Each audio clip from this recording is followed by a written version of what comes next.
Merci beaucoup. Et d'entrée de jeu, je remercie beaucoup le chef de l'État pour tout ce qu'il est en train de faire pour notre pays, surtout pour nous les acteurs portuaires. Et la voie qui quitte au Carrefour Aéroport vers Carrefour Loterie et Carrefour Guichet Unique, c'est-à-dire du port vers Carrefour Libercom. Vraiment, avant, c'était vraiment impraticable. Mais aujourd'hui, nous le remercions beaucoup parce qu'il a amené un expatrié qui a vu que cette voie doit être réparée. Donc vraiment, nous le remercions infiniment pour ce qu'il est en train de faire. Et aujourd'hui, notre secteur, ça tourne au ralenti. Ça tourne au ralenti à cause de Nigeria. Et vous savez très bien qu'il y a l'élection présidentielle et bientôt l'élection générale. Que ça fait que les clients ne viennent plus. Et surtout, l'échange de monnaie. Ça pose beaucoup de problèmes là-bas. Donc, les clients ne viennent plus et vraiment, nous aussi, on ne comprend plus rien. Alors qu'avant, les clients viennent beaucoup. Mais on a constaté qu'ils sont rares, très rares maintenant. Et ça fait que notre économie aussi est en train de chuter parce qu'il y avait une directive du port qui avait dit la chute des véhicules d'occasion fait chuter aussi l'économie. Parce qu'on ne peut pas parler de l'économie sans parler de la douane. Nous aurons souhaité qu'il y ait une ambiance entre les deux présidents. Par le passé, on constate ce qui s'est passé parce que le chef de l'État a été plusieurs fois au Nigeria et Buhari ne veut pas l'écouter. Il ne peut pas aller s'agenouiller devant Buhari et dire non, excuse-moi, non. Tout ce que Buhari a dit, il a accepté. Mais on a constaté que Buhari est réticent. Mais nous ne voulons pas que ce président qui est arrivé soit aussi réticent que Buhari. Nous voulons qu'il y ait une bonne ambiance entre les deux présidents. Parce qu'il n'y a pas une bonne ambiance entre les deux présidents, nous, la population, nous allons souffrir. Comme lui-même l'avait dit entre-temps, on va souffrir, mais on ne peut rien faire. Et c'est comme ça. Et nous souhaitons qu'il fasse le déplacement et pour aller le rencontrer. Parce que le Nigeria, il faut le dire, c'est un grand pays où tous les autres grands pays courent derrière le Nigeria. Et nous, le petit pays, le Bénin, on va rester à côté du Nigeria et souffrir. Non. Il faut qu'il y ait l'ambiance et que les activités reprennent.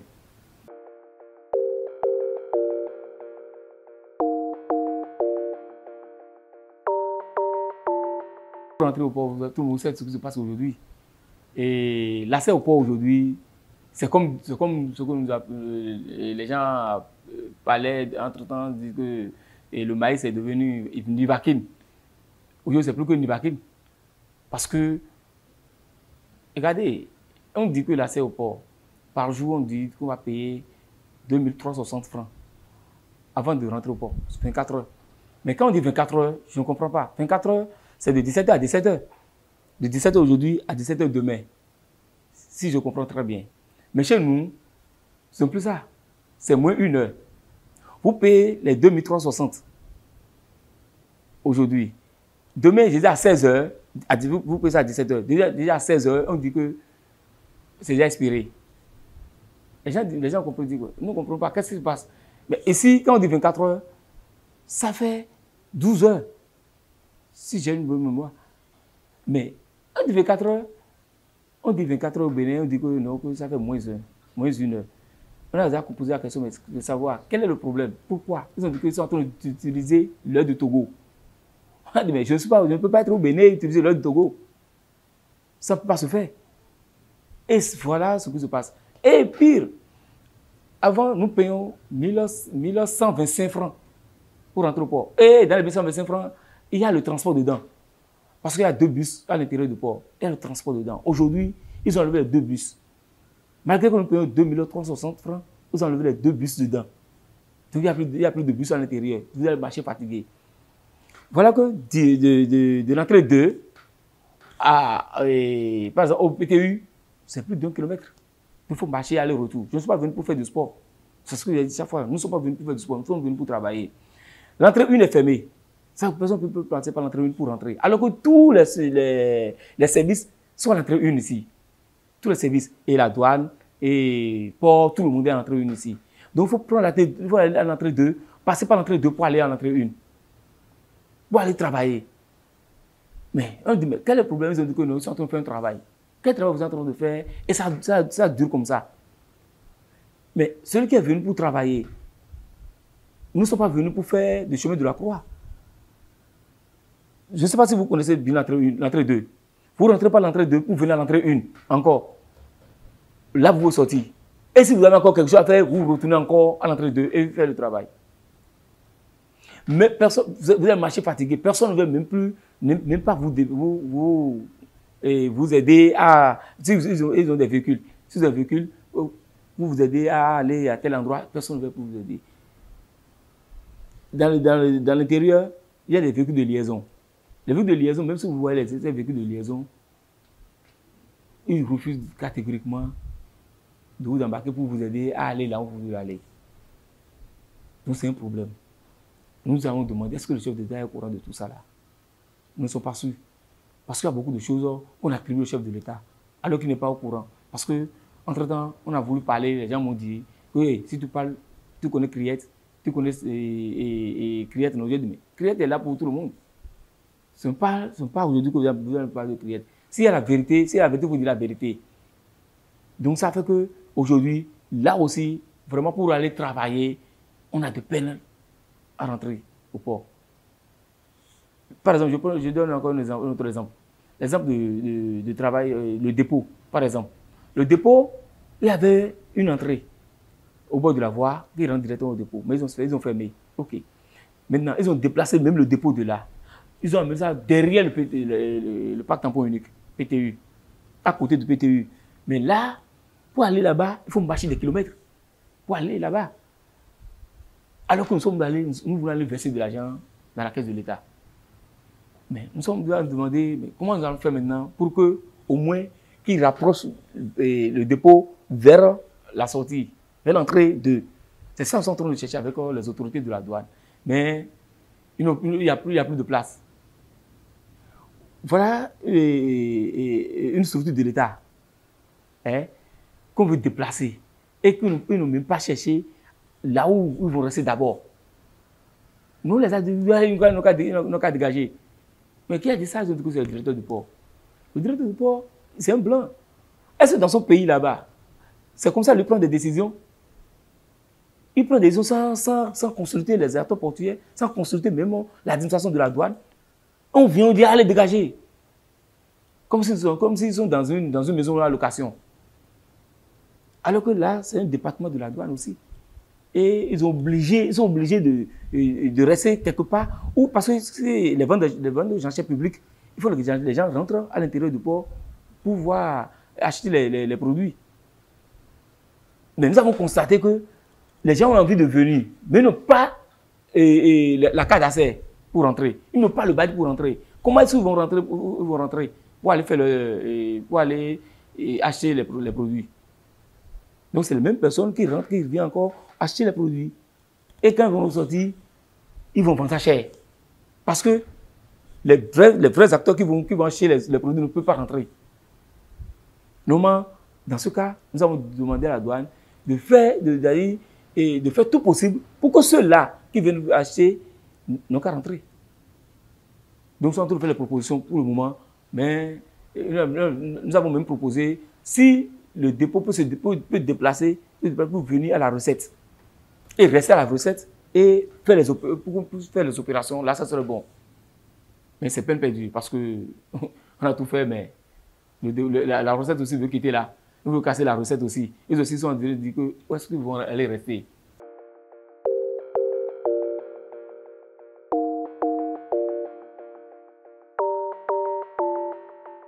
Vraiment, par rapport aux faux frères, là, nous sommes en train de faire tout pour qu'on ne parle plus de faux frères.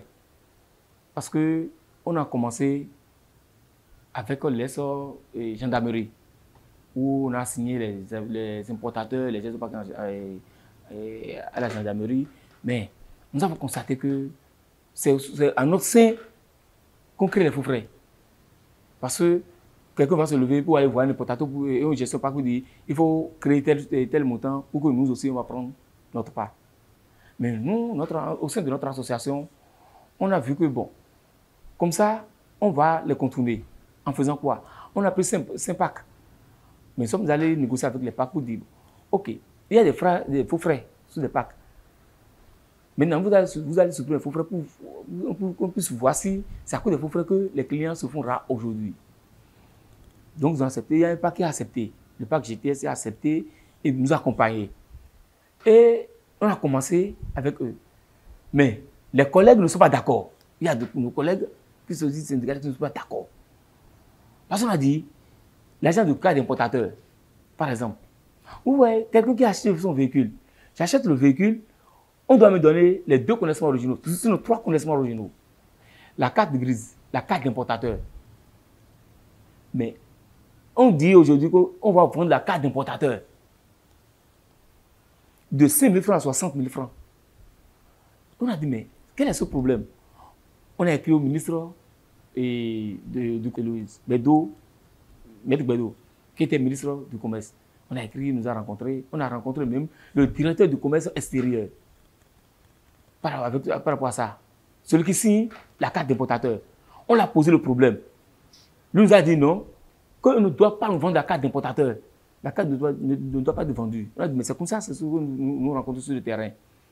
Donc, on a monté sur le terrain et dit, bon, maintenant la carte d'importateur ne serait plus à vendre.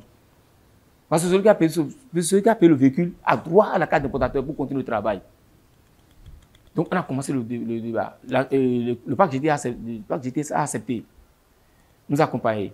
Maintenant, après ça, même la carte d'importateur, la photocopie de 5 francs, on vous met le cachet derrière les documents et sur la carte d'importateur, on prend 3 000 francs pour la même carte d'importateur. Et après, il y a l'agent de Chepak qui est 2 000 francs. C'est un faux frère aussi. On a dit non, de ne plus prendre. Ils ont laissé. Donc, pratiquement, sur le parc là, il n'y a pratiquement plus de faux frais. Mais ils ont constaté que les clients, quand ils viennent, ils rentrent d'abord dans ce parc là pour faire les achats avant de sortir. S'ils ne trouvent pas, c'est le véhicule qu'ils cherchent, c'est à ce moment qu'ils vont maintenant dans les autres parcs pour acheter les véhicules. Donc, nous avons dit, bon, ok, on a fait cette expérience. Maintenant, on va attaquer un autre parc. On a attaqué un autre parc, mais il y a de résistance. On a tout fait. Donc, les autres parcs, ils ont refusé. Donc, on a fait un retour. Nous sommes allés voir le receveur, qui est là actuellement, avec son staff, le receveur adjoint. On a posé le problème. Lui nous a dit quoi? Il a dit que lui va rentrer dans la danse. Et il n'aura plus l'achat de carte déportateur. Parce que c'est un faux frais. Que si jamais quelqu'un prend encore l'achat de carte déportateur, qui vont fermer le parc. Donc, c'est comme ça qu'il a commencé. Il a dit non. S'il commence par là, ça dit on va échouer. Mais il a dit quoi? Il a dit, si quelqu'un achète un véhicule, il va prendre la facture normalisée. Et la facture normalisée représente déjà la carte d'importateur. Donc, il va notifier ça aux maisons conscientaires. Et ces maisons conscientaires, maintenant, vont prendre acte. Donc, il est parti voir le directeur des impôts, déjà, par rapport avec le dossier. Parce que, quand il est venu, il y a des frais que nous payons sur le BFU et sur la déclaration. Et Dieu merci, il est venu, il a réglé ce problème. Il y a aussi la liste PAC. Entre-temps, on a écrit à tous les PAC pour les notifier que nous voulons les assister en justice. Parce que s'ils ne cessent pas les faux frais, de prendre les faux frais, que nous allons commencer par les assister en justice. Et on les a envoyé la lettre. Et il y a la liste PAC. Ça veut dire que quand le véhicule est frappé de dépôt, on doit faire une liste et envoyer au dépôt. Le dépôt à son tour, on doit envoyer ça au tribunal. Pour que le tribunal leur donne ordre maintenant devant les véhicules. Mais avant qu'on vous donne la photocopie du véhicule, ils vous prennent 15 000 jusqu'à 30 000 francs. La photocopie seulement. Alors que le véhicule est déjà acheté et vous avez tout payé déjà. Maintenant, pour prendre la liste PAC là, il faut payer de 15 000 à 30 000. Mais on a dit, mais ce n'est pas bien. Donc, ils sont obligés de crier pour les dire de ne plus prendre. Mais il y a d'autres importateurs qui m'ont menacé même. Qui m'ont menacé pour dire si jamais l'association arrive à supprimer les faux frais, alors que nous, on doit tout prendre avec eux. On a dit, mais comment? Ils disent oui, parce qu'il n'y a plus d'activité dans le parc. Et c'est ça là seulement qui fait tourner le parc. Mais si c'est ça qui fait tourner votre parc là, si vous n'avez plus d'activité, vous fermez le parc. Là, on saura que vous êtes fermé. Mais tant que le parc est là, et les gens vont opérer dans le parc là, mais nous, on va combattre les faux frais. Nous allons vous combattre. Donc, ils m'ont appelé, ils m'ont menacé, ils m'ont dit tout. J'ai dit non. Moi, on ne me menace pas. C'est quand on me menace là que ça m'énerve. Parce que nous, on ne vient pas négocier. On ne négocie avec personne. Notre job, nous, on n'a pas d'autre job que ça là. Et tout le monde doit accompagner les réformes du chef de l'État. Si quelqu'un ne veut pas accompagner les réformes, nous sommes obligés de les dénoncer. Et c'est ce qu'on a commencé. Et le receveur, avec le receveur adjoint et le CB, a appelé les gestionnaires de parc et les a menacés. Si jamais ils attendent encore parler des faux frères au niveau de leur parc, ils seront obligés de rentrer dans la danse. Parce que quand les clients viennent, si les clients viennent pour faire les opérations, ils doivent être à l'aise. Donc, c'est ça le problème que nous sommes en train de gérer actuellement avec l'administration de la douane actuelle.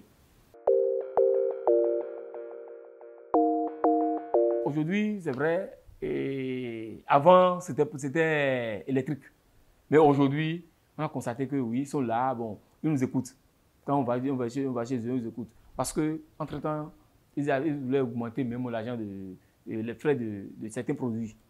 Et nous sommes allés les voir pour dire non, c'est le début de l'année. Si vous faites ça là, les clients vont fuir. Attendez jusqu'à tel moment pour voir, c'est ce que les clients vont venir et ils sont d'accord. Ils vont attendre pour voir si il y aura d'activité. S'il y a d'activité, là, ils sauront quoi, ils sauront comment faire. Sinon, avant, ils prennent des décisions, eux, c'est quand on est là que les décisions viennent tomber sur leur tête. Mais aujourd'hui, ils nous appellent et ils négocient avec nous, ils parlent avec nous, ce n'est pas une négociation, ils parlent avec nous pour dire bon, tel moment, nous voulons faire telle chose. Sinon, avant, on dit que non, que là, ça commence à la date de la ceinture. Non, ça ne se fait pas. Parce que les clients ne sont pas ici. Les clients sont parfois en Djamena et autres. Mais comment est-ce qu'on va aller les voir pour parler avec eux? On doit attendre leur retour d'abord. Ouais. Même il y a des véhicules. Pour sensibiliser même les transitaires mandataires en même temps. Parce qu'il y a des véhicules qui sortent. Et quand ces véhicules sortent du port, normalement, on nous donne 12 heures pour aller à la destination. Mais parfois, ils prennent nos artères pour leur maison, leur chambre, et ils laissent les véhicules là, ils dorment là. Et si la douane, c'est-à-dire Ciral, passe par là, les douanes passent par là, ils arrêtent ces véhicules. Parce que parfois, les véhicules, vous pouvez voir les véhicules dans les vents, sans aucune autorisation, ils rentrent dans les vents, ils garent et ils vont dormir dedans. Alors que vous devez être sur votre trajectoire. Même sur votre trajectoire, vous ne devez pas rester là pendant 24 heures. Si vous faites trop là, c'est peut-être 1 heure. Mais eux, ils viennent, ils garent, ils laissent, ils font leurs achats, ils rentrent dans la mer, ils ne sont pas bons. Parfois, vous allez voir même les véhicules devant les ateliers des coiffures, et mes serviteurs sont en train de coiffer. Non. Il faut aller prendre des autorisations au niveau de la douane, d'abord. Sinon, ils vont arrêter les véhicules. Ils vont arrêter les véhicules. Il y a des parcs qui sont là, des parcs de regroupement, qui sont là actuellement. Ou si vous n'êtes pas pressé, allez garer les véhicules tranquillement. Allez garer les véhicules tranquillement. Et maintenant, si vous êtes prêts, vous pouvez aller. Parce que chaque fois, ils viennent nous voir pour dire c'est là arrêter notre véhicule, venez nous aider à prendre le véhicule. Non. Parce que quand vous arrêtez, c'est 500 000 amendes. C'est 500 000 à 1 million. Mais ils ont dit 500 000. Donc, si vous ne voulez pas payer les 500 000, quand vous sortez vos véhicules, allez directement. Soit si vous voulez faire des achats, ne rentrez pas dans les vents. Restez au bord de la voie et faites vos achats et il n'y a plus de problème. La douane ne veut pas vous embêter. Mais chaque fois, parce qu'avant, il y avait les packs d'escorte. Mais ils ont supprimé les packs d'escorte. C'est vrai. Mais quand vous avez supprimé les packs d'escorte, ils ont dit, si vous sortez, vous avez la possibilité de rentrer, d'aller en même temps. Parce que c'est rapide. Avant, tout le monde va à l'escorte et c'est après on vous lance. Maintenant, c'est plus ça. Tu peux sortir à 10 heures, tu prends ta voie. Et déjà, le lendemain, le soir, complètement le soir, tu es déjà à la destination. Mais ce sont eux-mêmes qui ont applaudi. Que c'est très bien. Mais pourquoi maintenant venir garer dans les vents et autres là?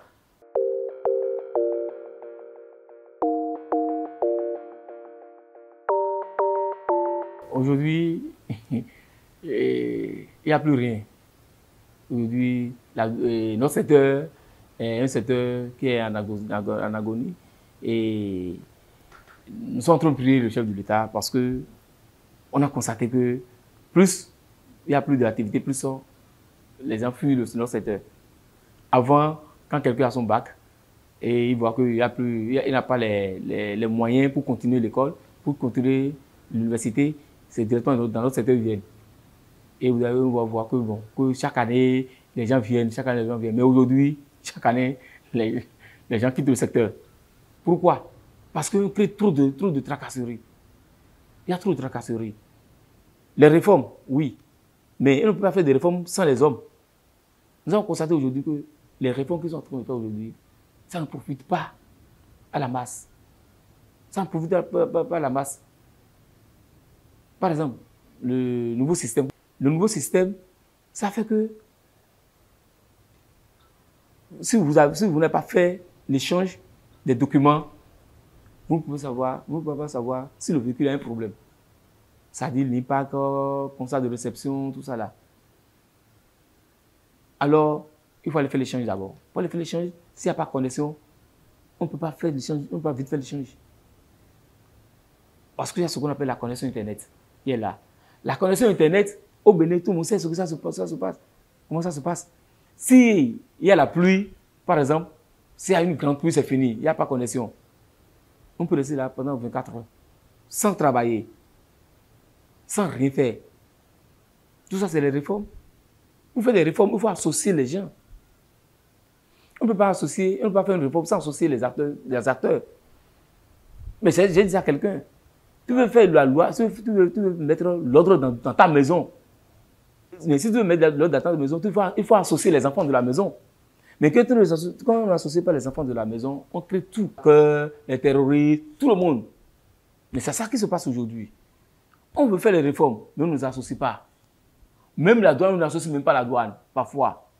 Parce que quand ils font les trucs là, on vient à la douane, on dit, mais nous aussi, nous ne sommes pas associés. Ça ne va pas. Ça fait que le secteur est en train de mourir un peu. Et quand le secteur est en train de mourir un peu, l'État va perdre de l'argent. Nous aussi, on va perdre de l'argent. Les clients ne veulent plus venir. Et voilà qu'il n'y a plus de travail dans le pays. Qu'est-ce que nous allons devenir? Qu'est-ce que chacun de nous va devenir en ce moment-là? Pourquoi nous avons cherché à rencontrer le chef de l'État? Parce que c'est lui seul qui peut mettre fin à tout ce qui se passe. Parce qu'on ne peut pas rester ici maintenant pour tout dire. Alors, en face de lui, on peut dire beaucoup de choses. Par exemple, j'ai parlé tout à l'heure de la fermeture de l'escorte.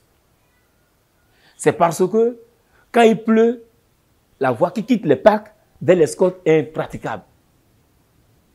Les gens ne peuvent pas venir acheter des véhicules de 40 millions, de 50 millions, et du coup, le véhicule vous allez voir les véhicules noyés dans l'eau. Le moteur noyé dans l'eau, ce n'est pas bon. Donc, nous, on a écrit, croyant qu'ils vont mettre du sable sur la voie, mais du coup, ils ont fermé le parc d'escorte. OK. Dans l'arrêté, nous payons 5 500 francs pour voie pour salubrité, voie interparc. Mais allez voir, bientôt la saison des pluies. Là, la pluie a déjà commencé. Hein? Les voies sont impraticables.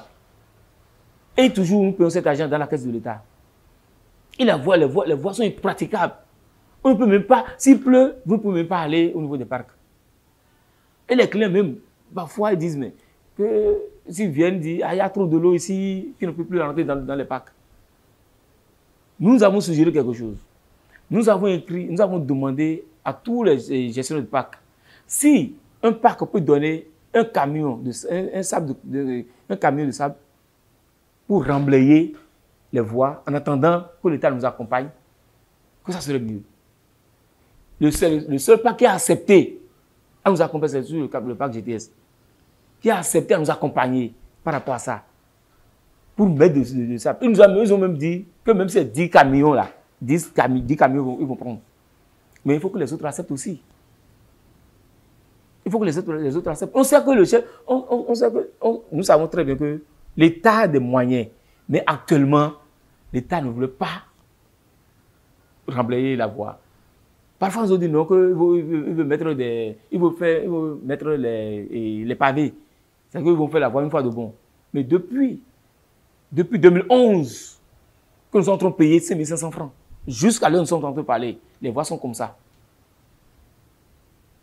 Quand le président Patrice Talon est arrivé, il était homme d'affaires, il a pris PVI, et Bénin contre PVI, une nouvelle génération.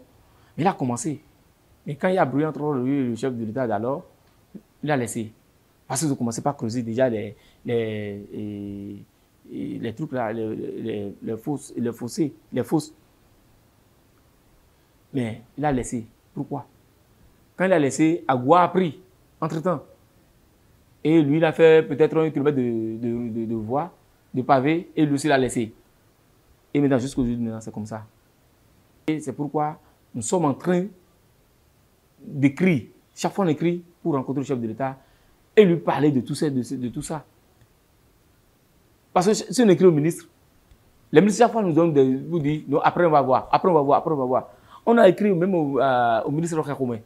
Je ne sais pas s'il a reçu notre lettre. Mais rien n'est fait. Les autres collègues syndicalistes l'ont écrit, l'ont rencontré. Il a dit non, que l'État va tout faire, l'État va aménager tout ça là. Mais jusqu'aujourd'hui, depuis qu'il est arrivé, jusqu'aujourd'hui, ils n'ont rien fait. Au moins, c'est un seul sable de camion par mois où ils ont commencé par nous prendre ça. Parce que c'est 1500 francs. Jusqu'aujourd'hui, c'est des milliards. Mais qui ramasse tout ça là? Ça rentre dans quelle caisse? C'est le problème, c'est les questions que nous sommes en train de poser depuis. Et oui, pour conclure, je vous remercie infiniment et je vais toujours continuer à remercier le chef de l'État, surtout quand on voit l'ancien du port, l'entour du port, il y a du travail. Et vraiment, nous sommes gâtés, je vais dire, nous sommes gâtés au port. Nous sommes gâtés. Et puisque cette voie dont j'ai parlé tout à l'heure, ça nous a causé beaucoup d'ennuis. Ça nous a causé beaucoup d'ennuis. Déjà, ce qu'on a écrit plusieurs fois, on a balancé ça sur notre page Facebook. Et maintenant, ils ont accepté à reparler la voie. Ils sont en train de... C'est pas fini. Parce qu'on a vu que c'est une voie qui est aujourd'hui... Même, on peut même atterrir, on a vu là-dessus. Ouais, non. Donc, nous remercions beaucoup. Et on remercie même le receveur, tout le monde. Surtout le receveur et son staff. Parce que j'ai oublié quelque chose rapidement. Et par rapport aux impôts. Entre-temps, nous payons 2 fois l'impôt sur un véhicule. Deux fois. Il y a ce qu'on appelle un compte forfaitaire, qu'on paye 50 000 francs. Il y a ce qu'on a A et B, qu'on paie 3% sur la valeur en douane. Ça fait 2 impôts pour une seule marchandise. Nous avons écrit, on a rencontré l'ex-directeur et Saka. Il n'a pas pu décanter la situation. Mais quand lui est arrivé, il a regardé, il est parti voir le directeur des impôts. Il a dit, mais il y a 2 impôts que les gens payent ici. L'autre a dit, ce n'est pas vrai. Là, ils ont supprimé un. Et il reste à compte forfaitaire là seulement. Ils ont supprimé l'AIB, il reste à compte forfaitaire. Maintenant, nous sommes en train de constater encore, on soit d'apprendre encore qu'au niveau des parcs, ils sont en train de vouloir prendre un autre impôt là-bas, sur chaque véhicule payé. Et la compte forfaitaire qui est ici, ça veut dire qu'on va encore toujours payer 2 impôts. Donc on a déjà écrit au ministre, et au ministre Wadaï, on a écrit, on a fait copie au ministre, au directeur des impôts, receveur, directeur général des douanes adjoint, et on va voir la suite. Parce qu'on a même envoyé ça au président Patrice Talon. On lui a fait aussi copie pour dire mais, que soit il faut supprimer l'AIB. Là, on saura que si les importateurs vendent les véhicules là-bas, c'est là-bas qu'ils vont prendre l'impôt. Donc, quand on a écrit, on a rencontré le receveur, il nous a écouté, il a dit d'accord, c'est pas grave, il va attendre ce que le ministre va dire. Pour qu'on puisse supprimer la compte forfaitaire, soit on va supprimer ce qui est au niveau des parcs, mais je vois que ce qui est au niveau des parcs, on les arrange plus.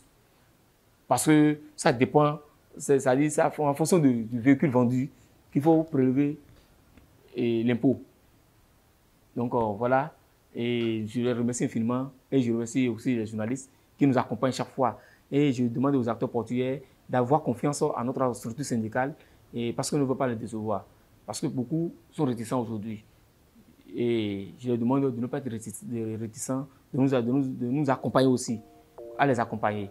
Merci beaucoup.